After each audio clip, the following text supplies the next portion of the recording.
A lo largo de la historia, la humanidad se ha esforzado por entender la esencia del funcionamiento del mundo material. Hemos intentado descubrir las normas y las pautas que determinan las cualidades de los objetos que nos rodean y de las complejas relaciones que tienen con nosotros y entre ellos mismos. A lo largo de miles de años, las sociedades de todo el mundo han descubierto que hay una disciplina por encima de todas las demás que proporciona un cierto conocimiento acerca de las realidades que subyacen en el mundo físico. Esa disciplina son las matemáticas. Me llamo Marcus Sautoy y soy matemático. Me considero un buscador de pautas que persigue las estructuras ocultas que se esconden tras un caos aparente y de la complejidad del mundo que nos rodea. En mi búsqueda de pautas y orden, recorro el trabajo de los grandes matemáticos que me han precedido. Gente que ha pertenecido a culturas de todo el mundo y cuyas innovaciones crearon el lenguaje en el que está escrito el universo. Quiero que me acompañen en un viaje a través del tiempo y el espacio en busca del origen de las matemáticas, desde su germen hasta el sofisticado concepto que tenemos hoy en día. Utilizando imágenes generadas por ordenador, exploraremos el rastro de los descubrimientos que permitieron a las primeras civilizaciones comprender el mundo matemáticamente. Esta es la historia de las matemáticas.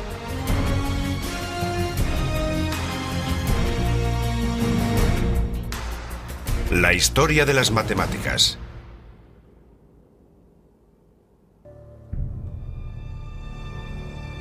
El lenguaje del universo.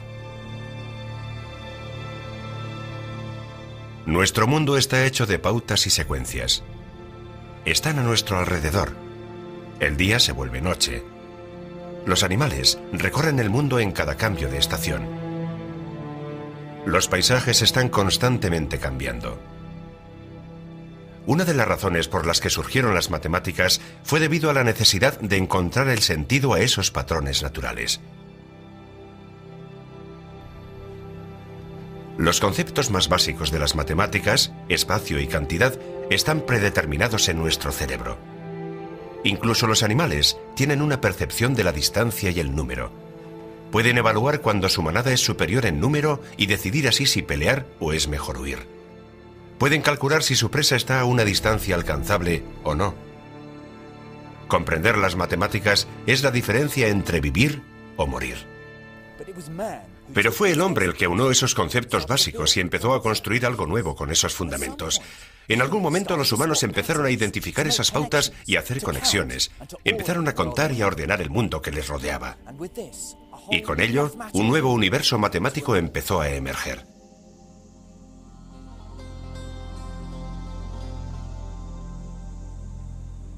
Este es el río Nilo. Durante milenios ha sido una fuente de vida para Egipto. He venido hasta aquí porque es donde se han encontrado los primeros signos de unas matemáticas como las que conocemos hoy. La gente abandonó la vida nómada y empezó a asentarse por aquí, en el 6000 a.C.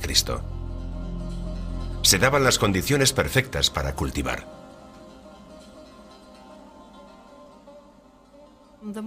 El acontecimiento más importante para la agricultura egipcia era el desbordamiento anual del Nilo. Eso se utilizaba como indicador para comenzar el año nuevo. Los egipcios registraron que eso sucedía cada cierto tiempo. Así que para establecer un calendario como este, era necesario contar, por ejemplo, cuántos días pasaban entre las fases lunares o cuántos días pasaban entre dos desbordamientos del Nilo. Registrar los patrones de las estaciones fue esencial, no solo para el manejo de la tierra, sino también para su religión. Los antiguos egipcios que se asentaron a las orillas del Nilo creían que era el dios del río, Hapi, el que desbordaba el río cada año, y en agradecimiento a esa agua tan vital, los ciudadanos le ofrecían una parte de su cosecha. A medida que iban creciendo los asentamientos, era necesario encontrar una forma de administrarlos. Era necesario medir las áreas de terreno. Era necesario predecir las cosechas, cargar los impuestos y recopilarlos. En breve, iba a ser necesario contar y medir.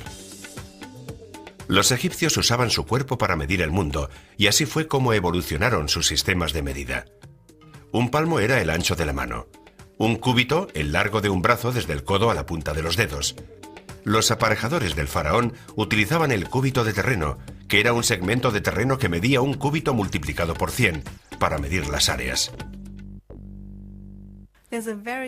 Hay un vínculo muy fuerte entre la burocracia y el desarrollo de las matemáticas en el antiguo Egipto, y podemos apreciar ese vínculo desde el principio, desde la invención del sistema numérico. A lo largo de toda la historia egipcia, la única prueba de que existió un sistema metrológico en el antiguo reinado es en la longitud de las áreas. Eran puntales para una burocracia que necesitaba desarrollar cosas como esas. Era vital conocer el área de la que disponía cada agricultor para poder cobrarle unos impuestos acordes, o si el Nilo inundaba parte de sus tierras, poder solicitar un descuento. Eso significaba que los aparejadores del faraón tenían que calcular con frecuencia el área de parcelas irregulares de tierra, y para resolver esos problemas prácticos surgieron las primeras fórmulas matemáticas.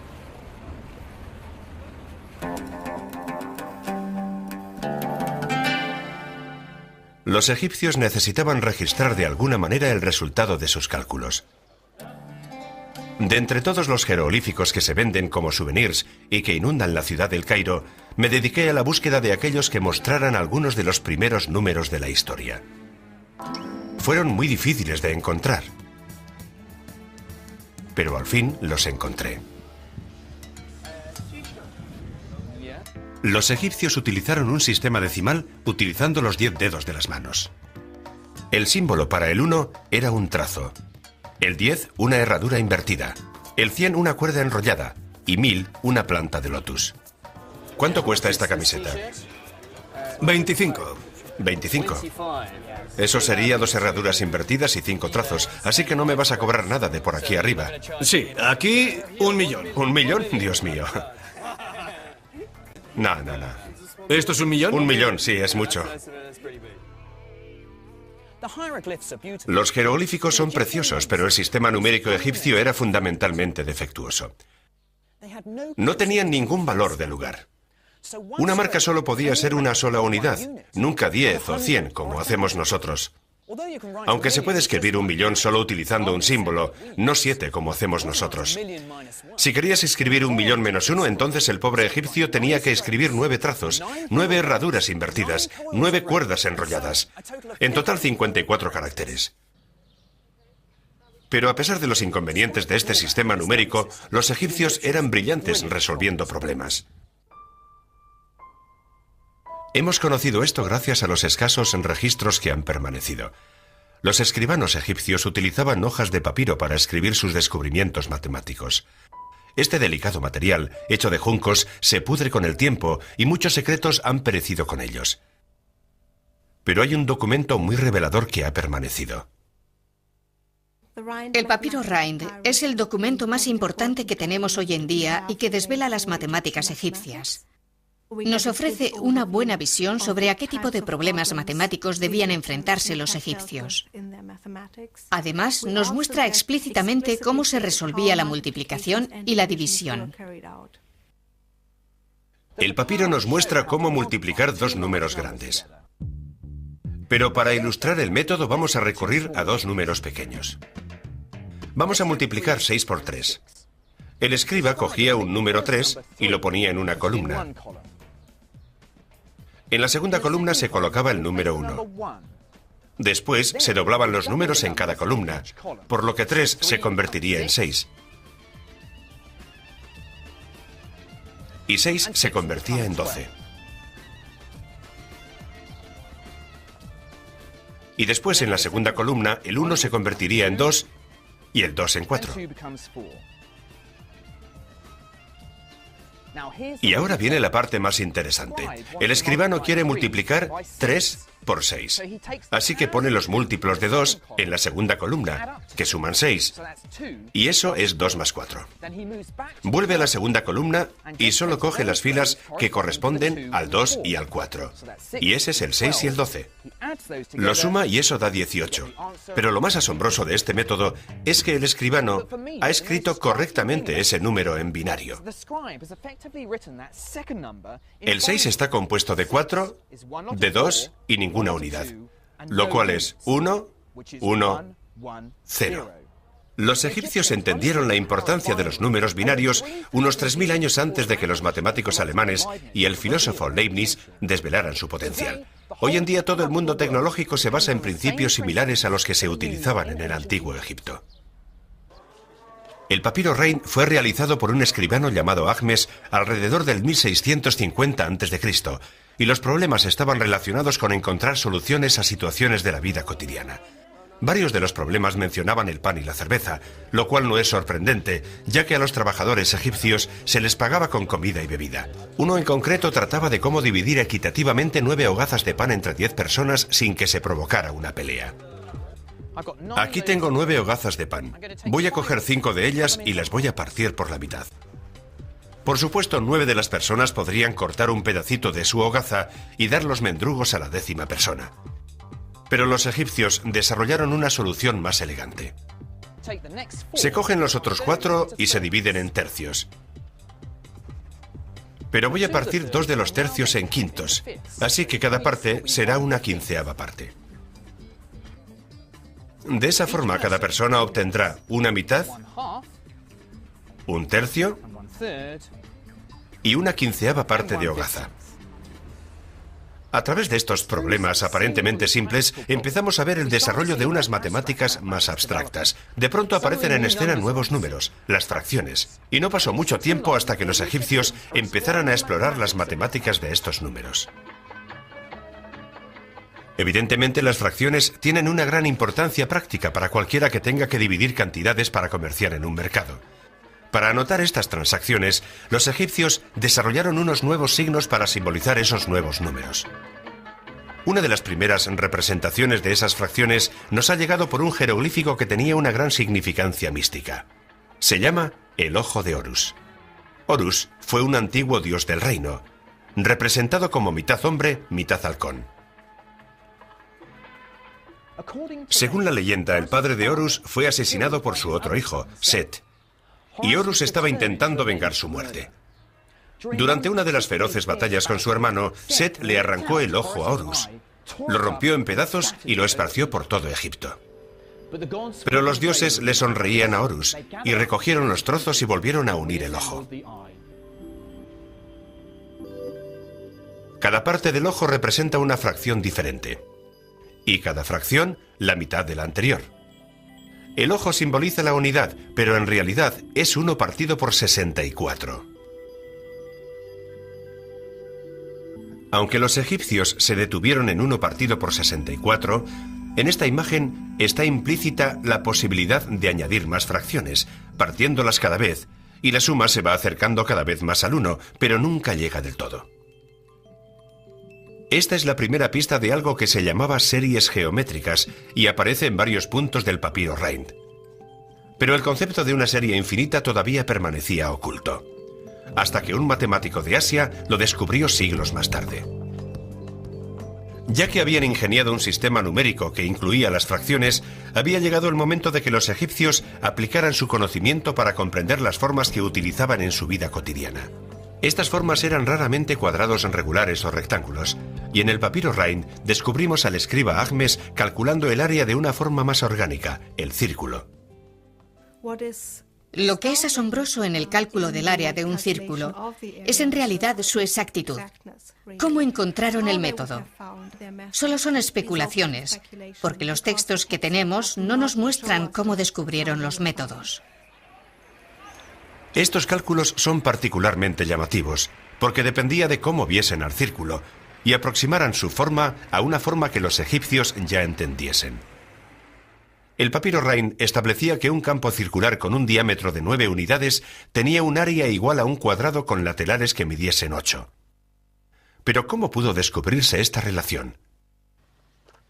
Mi teoría favorita es que la respuesta está en el antiguo juego de la mancala. Los tableros de mancala se encontraron tallados sobre los techos de los templos.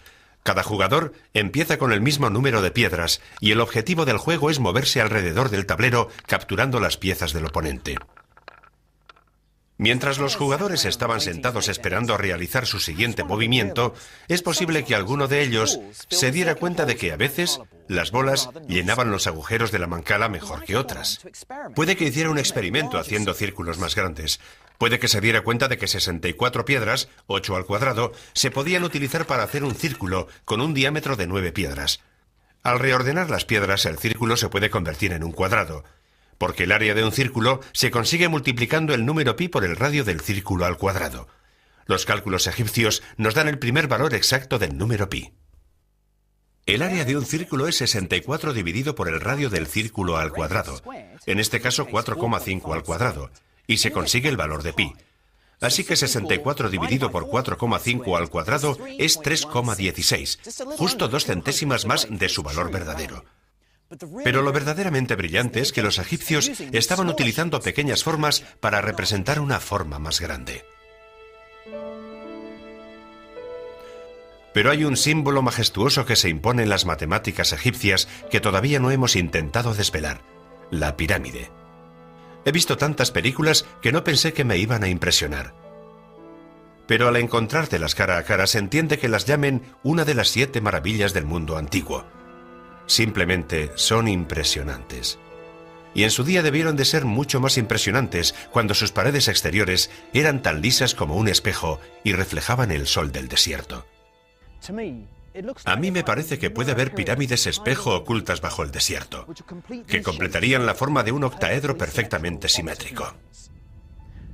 A veces, bajo el reflejo provocado por el calor del desierto, se puede tener la ilusión de ver esas formas. Pero para un matemático, lo que realmente hace que estas pirámides sean impresionantes es la insinuación de que oculten una simetría perfecta. Las pirámides son un poco cortas para constituir esa forma perfecta, pero algunas de las grandes pirámides han dado muestras de ocultar en el interior de sus proporciones otro concepto matemático importante: el número áureo. En el número áureo hay 2 longitudes. La longitud total es al segmento más largo, lo que el segmento más largo es al más corto. Esta proporción se ha asociado con la perfección y se puede encontrar en la naturaleza, y también ha sido utilizada durante milenios en la obra de artistas, arquitectos y diseñadores. Puede que los arquitectos de las pirámides fueran conscientes de la importancia de este concepto matemático, o puede que se sintieran atraídos a él instintivamente debido a sus satisfactorias propiedades estéticas. Nunca lo sabremos. Para mí, lo más importante de las pirámides es la brillantez matemática que fue necesaria para construirla, lo que incluye uno de los primeros teoremas de la antigüedad, el teorema de Pitágoras. Para poder conseguir esquinas perfectamente anguladas en las casas y las pirámides, los constructores egipcios utilizaban una cuerda con nudos. En algún momento los egipcios se dieron cuenta de que si cogían un triángulo y marcaban sus lados con 3, 4 o 5 nudos, les garantizaba un ángulo perfecto de 90 grados. Eso es porque el nudo 3 al cuadrado más el nudo 4 al cuadrado es igual al nudo 5 al cuadrado, lo que nos da un triángulo pitagórico perfecto. Cualquier triángulo que cumpla este requisito será un triángulo de 90 grados. Pero estoy bastante seguro de que los egipcios no tenían ninguna prueba para su triángulo de 3, 4 y 5 nudos. No podemos esperar encontrar una prueba concreta, porque ese no era el estilo de las matemáticas egipcias. Cada problema se resolvía utilizando unos números concretos y después, cuando se verificaba, era al final, utilizando el resultado y esos números concretos. En los textos matemáticos egipcios no existe una prueba que lo demuestre. Pasarían unos 2000 años antes de que los griegos y Pitágoras demostraran que todos los triángulos con ángulos rectos compartían ciertas propiedades. Esta no fue la única idea matemática que anticiparon los egipcios. En un documento de 4000 años de antigüedad, llamado el Papiro de Moscú, encontramos una fórmula para el volumen de una pirámide con el pico seccionado. Estos fueron los primeros cálculos aplicados a una obra concreta. En una cultura como la egipcia, una cultura que ha sido famosa por sus pirámides, se puede esperar que surgieran problemas como este de manera regular y que aparecieran en sus textos matemáticos. Los cálculos de volumen de una pirámide rota es uno de los cálculos más avanzados según nuestro concepto de matemáticas que tenemos del antiguo Egipto. Los arquitectos y los ingenieros hubiesen querido tener esta fórmula para poder calcular la cantidad de materiales necesarios para reconstruirla. Pero una muestra de la sofisticación de las matemáticas egipcias fue que fueran capaces de producir un método tan hermoso. Para comprender cómo derivaron la fórmula, empezaremos con una pirámide cuyo punto más alto esté sobre una de sus esquinas. 3 pirámides iguales se pueden unir y formar un cuadrado. Por lo tanto, el volumen de esta inmensa pirámide será 1/3 del volumen del cuadrado. Y eso es la altura por el largo de la base y por el ancho de la base, dividido por 3. Ahora viene el argumento que demuestra por primera vez los cálculos que utilizaron para trabajar miles de años antes de que Newton y Leibniz publicaran la teoría. Suponga que puede cortar la pirámide en secciones. Después se podrían deslizar las secciones para hacer la pirámide más simétrica, como las de Guizá. Sin embargo, el volumen de la pirámide no ha variado, a pesar del reordenamiento de las secciones, así que la misma fórmula funciona. Los egipcios eran unos innovadores increíbles, y su habilidad para generar unas matemáticas nuevas era asombrosa. Para mí descubrieron el poder de la geometría y los números, e hicieron los primeros movimientos hacia unos futuros y excitantes descubrimientos matemáticos. Pero había otra civilización que rivalizaba con los egipcios en las matemáticas, y sabemos mucho más de sus logros.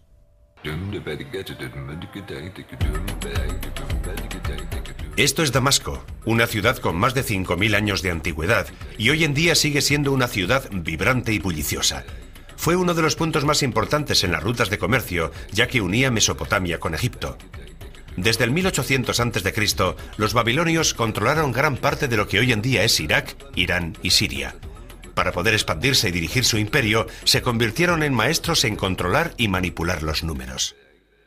Disponemos de códigos de leyes que nos muestran la forma en que estaba ordenada la sociedad. De los que más sabemos es de los escribas, que llevaban las cuentas de las familias ricas, los templos y los palacios. Las escuelas de escribas existían desde el año 2500 a.C.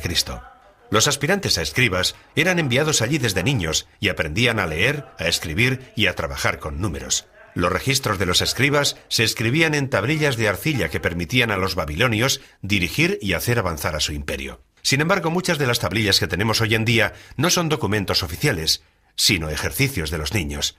Son estas extrañas reliquias las que nos proporcionan una visión de cómo los babilonios se entendían con las matemáticas. Este es un libro de texto sobre geometría del siglo XVIII a.C. y espero que puedan apreciar que hay muchas imágenes en él y que debajo de cada dibujo hay un texto que plantea un problema sobre ese dibujo. Por ejemplo, en este dice: dibujo un cuadrado de 60 unidades de largo y dentro dibujo 4 círculos. ¿Cuáles son sus áreas? Y esta pequeña tabla de aquí está escrita al menos 1000 años más tarde que esa otra. Pero tiene una relación muy interesante, ya que también tiene 4 círculos en un cuadrado. Pero no es un libro de texto, sino un ejercicio de la escuela. Así que el escriba adulto, que estaba enseñando a sus estudiantes, había utilizado ese ejercicio como ejemplo, como deberes o algo parecido. Como los egipcios, los babilonios parecían interesados en resolver problemas prácticos que tenían que ver con las medidas y el peso. Las soluciones de los babilonios a estos problemas están escritas como si fueran recetas matemáticas. Un escriba simplemente seguía y registraba una serie de instrucciones para conseguir un resultado. Aquí hay un ejemplo de ese tipo de problema. Tengo un ramillete de ramitas de canela, pero no voy a pesarlas. En lugar de eso voy a coger 4 veces su peso y añadirlo a la escala. Ahora voy a añadirle 20 jin. El jin era la antigua medida babilonia para el peso. Voy a coger la mitad de todo y sumárselo otra vez. Así que tengo 2 ramilletes y 10 jin. Bien, ahora todo lo que hay en este lado es lo mismo a un mana. Un mana eran 60 jin. Y aquí tenemos una de las primeras ecuaciones matemáticas de la historia. Todo lo que hay en este lado es igual a un mana, pero ¿cuánto pesa el manojo de ramas de canela? Sin tener un lenguaje algebraico, eran capaces de manipular las cantidades para poder probar que el ramillete de canela pesaba 5 jin. Para mi gusto, la fama de las matemáticas puede ser debido a este tipo de problemas. Podemos culpar a los antiguos babilonios por esos enrevesados planteamientos que te planteaban en el colegio, pero los antiguos escribas babilonios se lucían con este tipo de problemas. Misteriosamente no utilizaban potencias de 10 como hacían los egipcios, sino que utilizaban potencias de 60. Los babilonios inventaron su sistema numérico, como hicieron los egipcios, utilizando sus dedos, pero en lugar de contar con los 10 dedos de la mano, los babilonios encontraron una forma más interesante de contar partes de su cuerpo. Utilizaban los 12 nudillos de una mano y los 5 dedos de la otra mano para poder contar 12 veces 5, es decir, 60 números diferentes. Por ejemplo, este número hubiera sido 2 tantas de 12, 24, y después 5 más hasta completar 29. Pero el número 60 tenía otra poderosa propiedad, y era que podía ser perfectamente dividido en multitud de formas. Aquí hay 60 habichuelas. Las puedo agrupar en 2 filas de 30, 3 filas de 20, 4 filas de 15, 5 filas de 12 o 6 filas de 10. La divisibilidad del número 60 hace que sea una base perfecta para la aritmética. El sistema basado en el número 60 tuvo tanto éxito que todavía hoy en día utilizamos varios de sus elementos. Cada vez que queremos decir la hora reconocemos las unidades del 60. 60 segundos en un minuto, 60 minutos en una hora, pero la característica más importante del sistema numérico babilonio es que reconocía el valor del lugar. Como nuestro sistema decimal cuenta cuántas decenas, centenas o millares estás registrando, la posición de cada número babilonio registra 60 posiciones.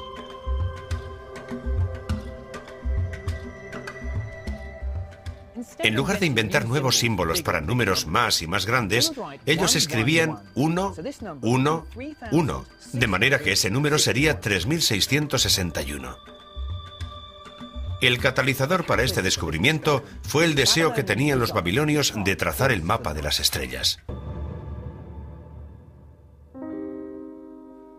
El calendario babilonio se basaba en los ciclos de la luna, y necesitaban encontrar una forma de registrar números astronómicamente grandes.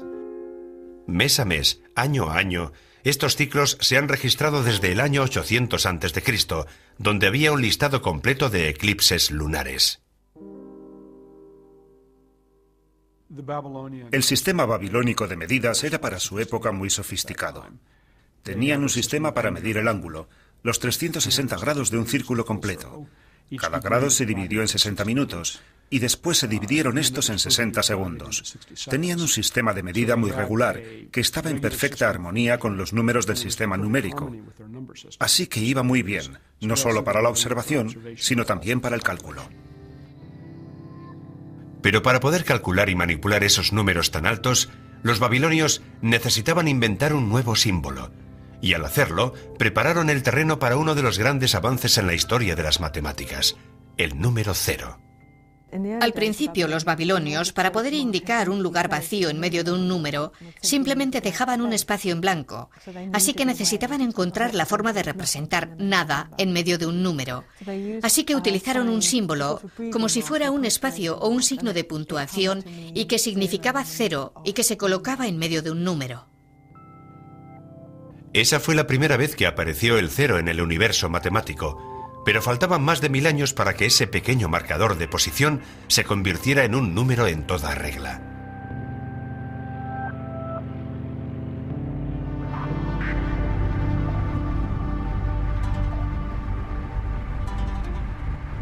El haber establecido un sistema de números tan sofisticado les ayudó a domesticar la árida e inhóspita tierra que abarcaba Mesopotamia.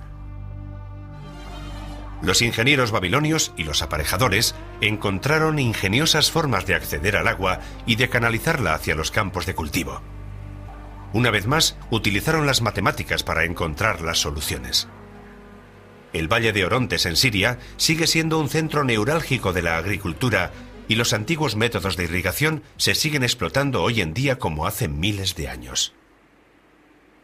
Muchos de los problemas de las matemáticas de los babilonios se centran en medir la tierra, y es aquí donde encontramos las primeras ecuaciones al cuadrado, uno de los grandes legados de las matemáticas de Babilonia. Las ecuaciones al cuadrado implican que la cantidad desconocida que intentas descifrar se multiplica por sí misma. Lo llamamos al cuadrado porque da el área de un cuadrado, y es en el contexto de calcular el área de un cuadrado donde emergen esas ecuaciones al cuadrado. Este es un problema típico. Si un campo tiene un área de 55 unidades y uno de sus lados es 6 unidades más largo que el otro, ¿cuánto mide el lado más corto? La solución de los babilonios era reconfigurar el campo como si fuera un cuadrado. Cortaban 3 unidades de uno de los lados. Movemos esto aquí, y ahora tenemos una pieza de 3 por 3 que falta. Así que le añadimos esto. El área del campo se ha aumentado en 9 unidades, lo que hace que el nuevo área sea de 64, por lo que los lados de este cuadrado miden 8 unidades. El que soluciona el problema sabe que han añadido 3 unidades a este lado, así que el largo original debe ser de 5. Puede que no lo parezca, pero esta es una de las primeras ecuaciones al cuadrado de la historia. En las matemáticas modernas, yo utilizaría el lenguaje de símbolos del álgebra para solucionar este problema. Pero la gran hazaña de los babilonios es que utilizaban esos juegos geométricos para encontrar el valor sin recurrir a ningún símbolo o fórmula. Los babilonios disfrutaban resolviendo los problemas por su propio bien. Se estaban enamorando de las matemáticas.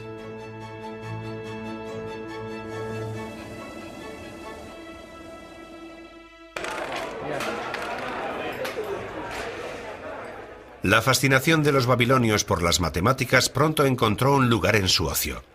Eran unos jugadores voraces, ya que los babilonios y sus descendientes han estado jugando a una versión del backgammon desde hace más de 5000 años.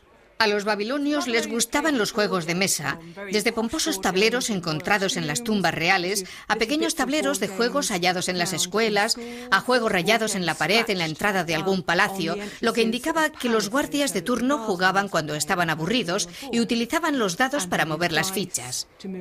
Las personas que jugaban a esos juegos usaban los números en sus ratos de ocio para intentar derrotar a su oponente con una aritmética mental muy rápida, así que en sus ratos de ocio estaban calculando sin pensar que estaban realizando un trabajo matemático muy intenso.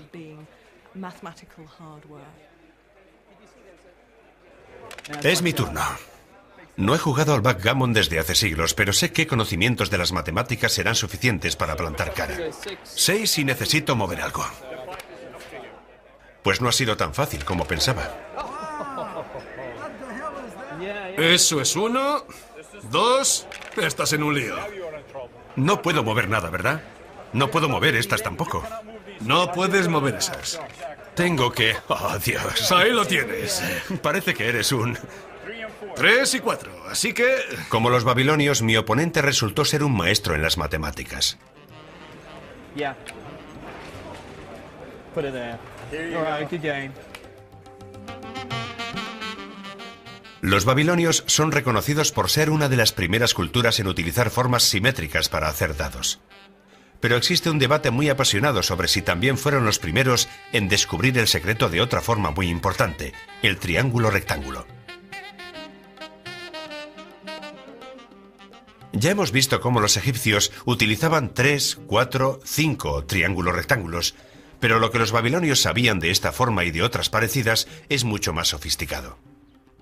Esta es la tablilla más famosa y controvertida que tenemos. Se llama Plimpton 322.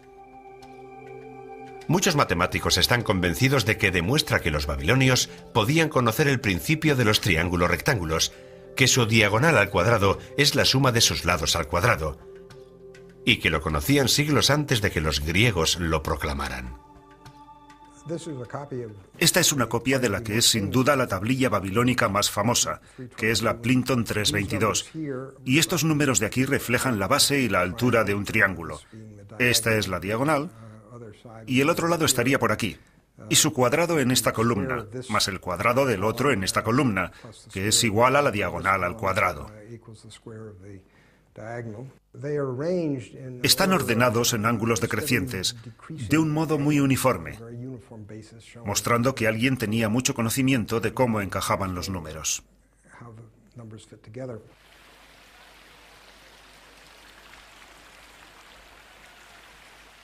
Aquí hay 15 ternas pitagóricas perfectas, cuyos lados miden todos un número entero.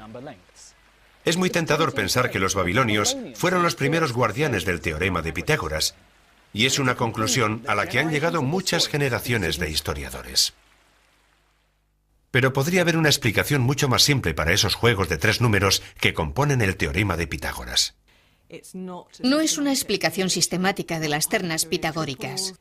Es simplemente un maestro de matemáticas haciendo unos cálculos complicados, pero para producir unos números muy simples con la intención de plantear a sus alumnos problemas sobre el triángulo rectángulo, y en ese sentido sí, es sobre la terna pitagórica, pero solo accidentalmente. Las pistas más valiosas que nos demuestran lo que en realidad sabían pueden estar en cualquier parte.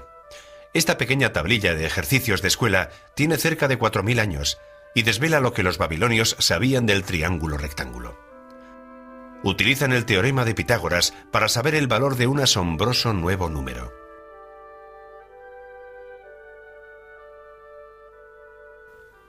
Dibujado al lado de la diagonal, hay una buena aproximación a la raíz cuadrada de 2, y eso nos demuestra que la conocían y era utilizado en los entornos escolares. Bien, esto es importante porque la raíz cuadrada de 2 es lo que ahora llamamos un número irracional, que si lo escribimos en decimales o incluso con hexadecimales, no acabaría nunca. Los números siguen y siguen eternamente tras el punto decimal. Lo que implican estos cálculos es muy ambicioso. En primer lugar, significa que los babilonios sabían algo acerca del teorema de Pitágoras, 1000 años antes que Pitágoras. En segundo lugar, el hecho de que pudieran calcular ese número con una precisión de 4 décimas demuestra que tenían una increíble facilidad para la aritmética y que sentían una gran pasión por los detalles matemáticos. La destreza para las matemáticas que tenían los babilonios era increíble, y durante casi 2000 años lideraron el progreso intelectual del mundo antiguo. Pero cuando empezó el crepúsculo de su imperio, empezó también a decaer su supremacía intelectual.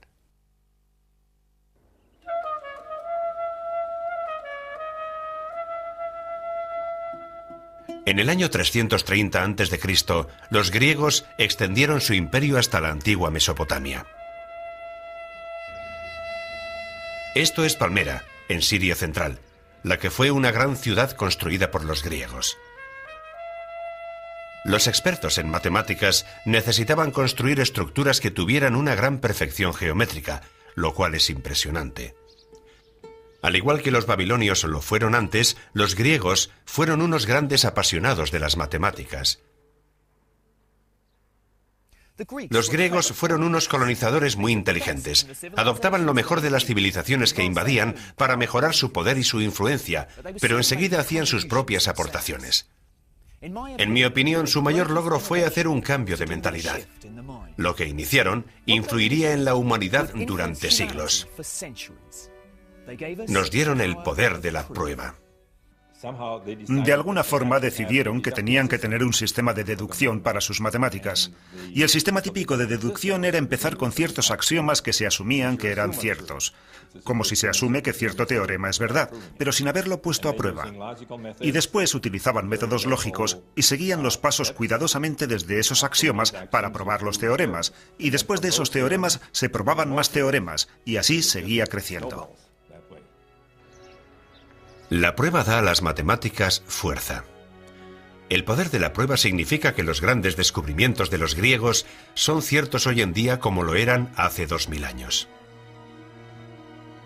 Necesito dirigirme hacia Occidente, hacia el corazón del antiguo imperio griego, para saber más.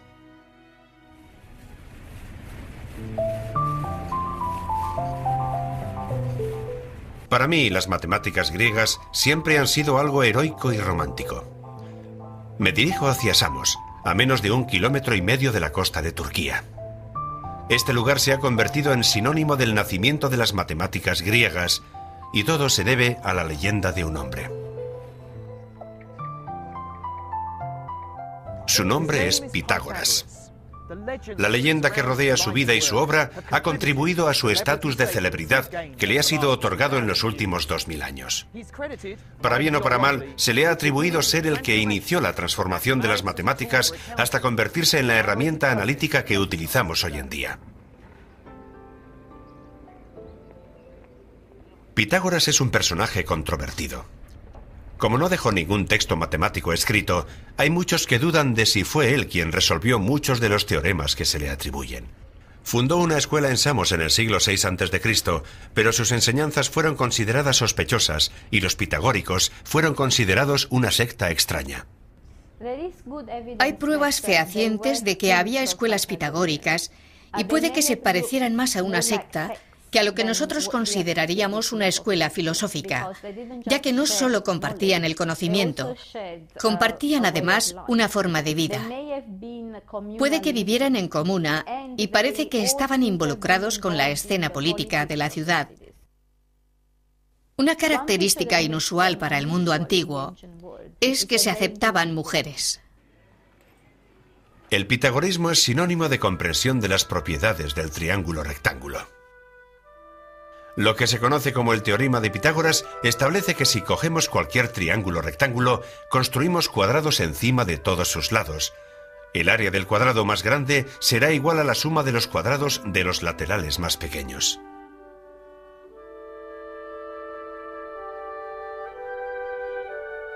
Para mí, en ese momento nacieron las matemáticas y se abre un abismo entre esta y las demás ciencias. Y la prueba es tan evidente como devastadora en sus repercusiones.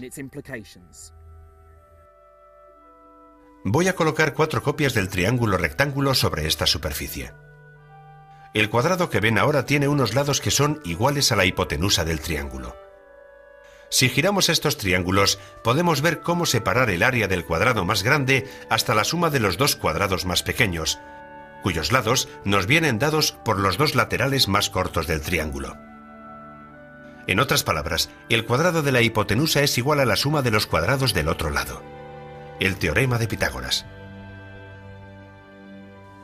Ilustra uno de los temas más característicos de las matemáticas griegas, la atracción por bellos argumentos geométricos en lugar de la dependencia por los números. Puede que Pitágoras haya perdido popularidad y muchos de los descubrimientos que se le acreditaban han sido rebatidos recientemente, pero hay una teoría matemática que detesto tener que arrebatarle, y es una que tiene que ver con la música y el descubrimiento de la serie armónica. La historia cuenta que un día, mientras Pitágoras paseaba frente a un herrero, oyó los golpes que le daba el yunque y se dio cuenta de que las notas que producía sonaban en perfecta armonía. Él creía que debía haber alguna explicación racional al por qué las notas sonaban tan atractivas. La respuesta estaba en las matemáticas.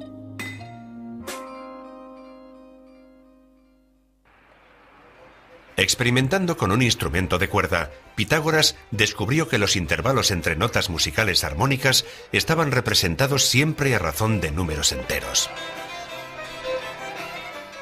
Y así es como pudo haber construido su teoría.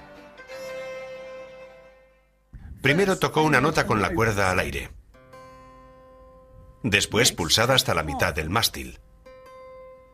La nota casi sonaba igual que la primera nota, de hecho era una octava más alta, pero la relación entre ellas es tan cercana que damos a esas notas el mismo nombre. Ahora a 1/3 de la longitud. Nos da otra nota que suena armónicamente con las 2 primeras, pero si cogemos un largo de cuerda que no esté en un número entero, lo que obtendremos es una disonancia.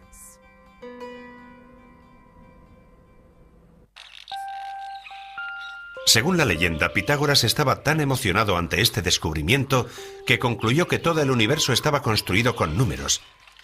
Pero él y sus seguidores estaban a punto de enfrentarse a un inquietante reto que ponía en jaque su visión del mundo y que fue resultado del teorema que lleva el nombre de Pitágoras.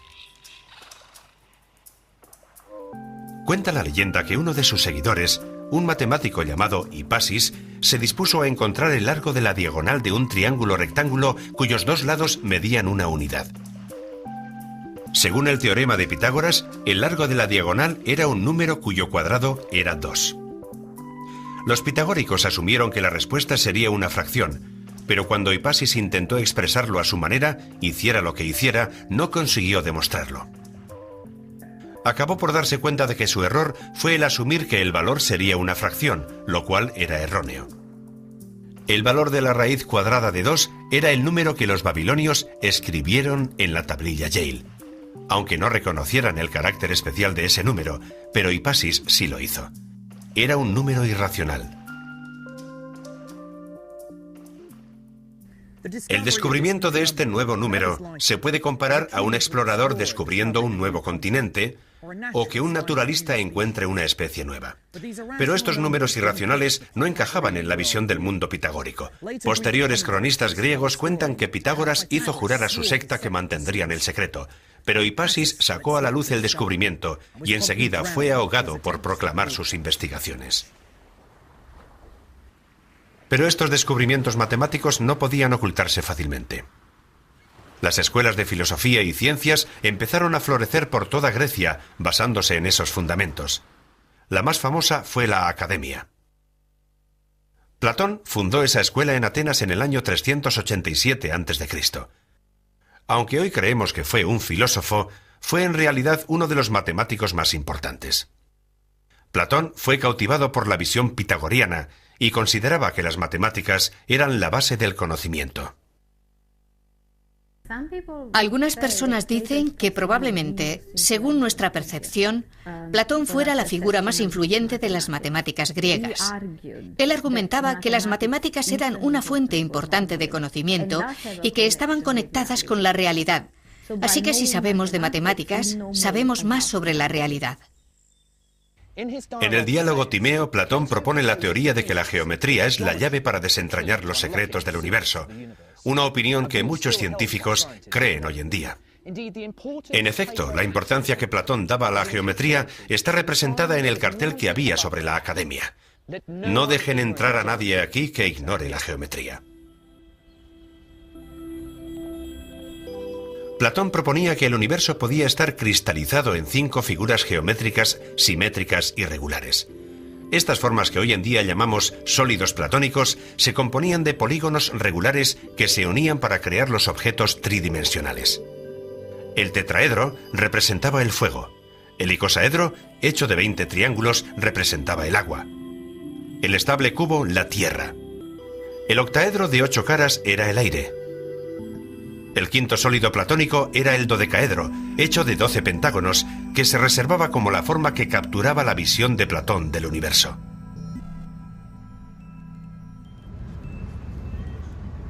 La teoría de Platón tuvo una influencia sísmica y siguió inspirando a matemáticos y astrónomos durante 1500 años.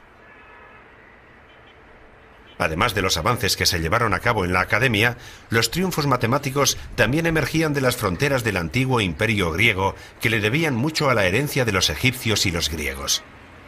Alejandría se convirtió en el centro de la calidad académica bajo el gobierno de los Ptolomeos en el siglo III a.C., y su famosa biblioteca pronto se ganó la reputación de ser la rival de la Academia de Platón. Los reyes de Alejandría estaban dispuestos a invertir en arte, en cultura, en tecnología, en matemáticas y gramática, porque el mecenazgo con fines culturales era una manera de demostrar que eras el mandatario más prestigioso y que acumulabas así más valores para merecer la grandeza.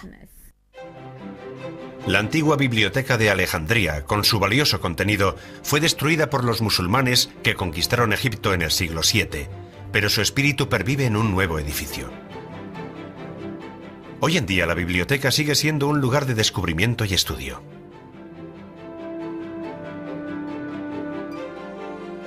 Los matemáticos y filósofos acudieron en masa a Alejandría, empujados por su sed de conocimiento y en su búsqueda de la calidad. Los mecenas de la biblioteca fueron los primeros científicos profesionales, individuos a los que se les pagaba para dedicarse con devoción a la investigación. Pero de todos aquellos pioneros, mi héroe fue un enigmático griego llamado Euclides. Sabemos muy poco de la vida de Euclides, pero sus grandes logros fueron como cronista matemático. Sobre el año 300 a.C., escribió el libro de texto más importante de todos los tiempos, los elementos. En los elementos podemos encontrar la culminación de la revolución de las matemáticas que había tenido lugar en Grecia. Se basa en una serie de supuestos matemáticos llamados axiomas. Por ejemplo, una línea se puede dibujar entre dos puntos cualquiera. Desde este axioma se pueden hacer deducciones lógicas y de allí establecer teoremas matemáticos. Los elementos contienen fórmulas para calcular el volumen de conos o cilindros, pruebas de series geométricas y números perfectos y primos. El clímax de los elementos es una prueba de que solo hay 5 sólidos platónicos. Para mí, este último teorema contiene todo el poder de las matemáticas. Una cosa es construir 5 sólidos simétricos y otra bien distinta es presentar un argumento lógico y rebatible de por qué no puede haber 6.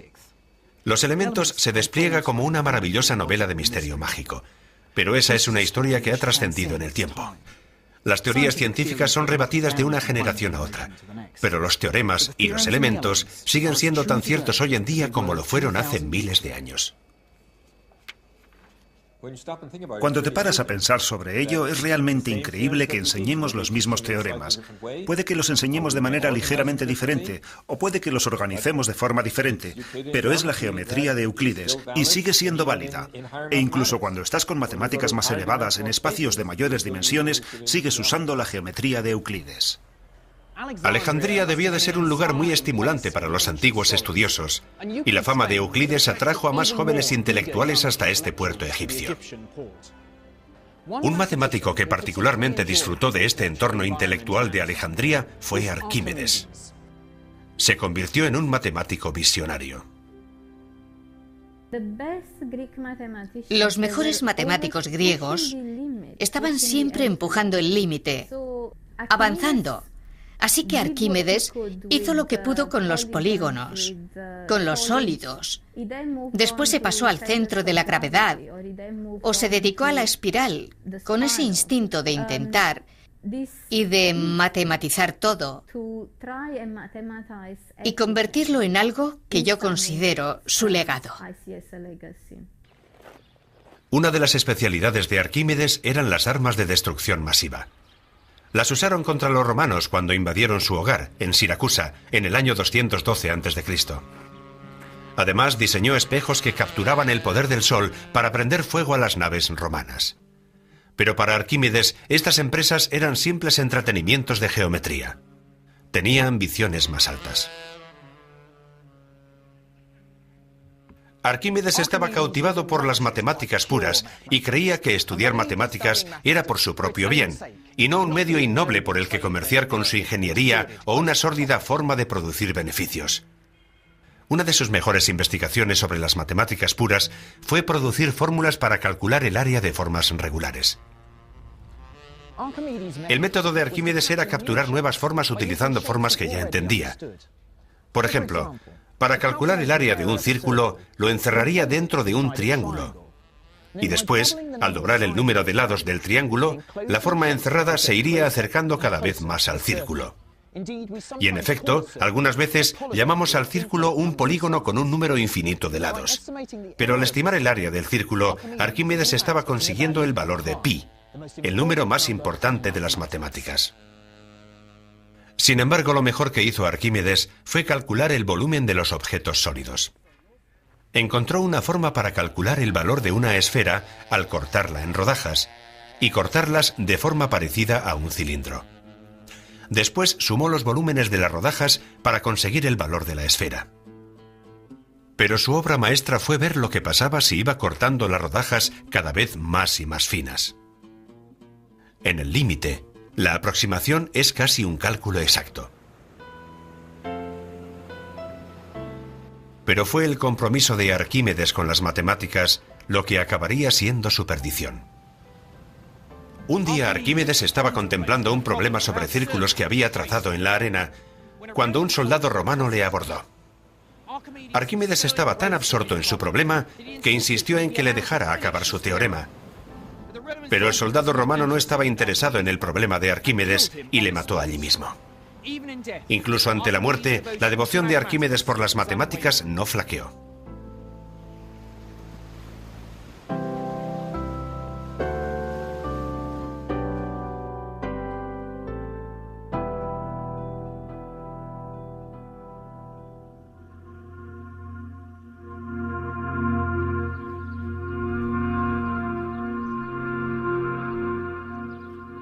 Alrededor del siglo I a.C., los romanos habían estrechado el cerco al antiguo imperio griego. Habían sido testigos de la belleza de las matemáticas, pero estaban más preocupados por sus aplicaciones prácticas. Esta actitud pragmática fue el inicio del fin para la maravillosa biblioteca de Alejandría, pero un matemático estaba decidido a mantener el legado de los griegos con vida. Hipatia fue una excepción. Era una mujer, matemática y pagana, en un imperio romano devoto y cristiano. Hipatia gozó de mucho prestigio y fue muy influyente en su época. Era maestra y tenía muchos estudiantes, muchos seguidores. Tenía influencia política en Alejandría, así que esa combinación de gran conocimiento y mucho prestigio pudo haberla convertido en una figura odiada por la muchedumbre cristiana.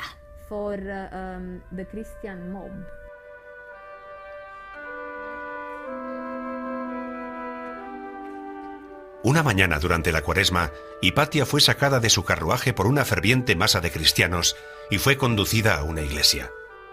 Allí fue torturada y asesinada brutalmente. Las dramáticas circunstancias de su vida y muerte han fascinado a generaciones posteriores. Desgraciadamente, su posición de ídolo ha eclipsado sus logros matemáticos. De hecho, fue una brillante maestra y teorizadora, y su muerte supuso el golpe final a la herencia griega de las matemáticas en Alejandría.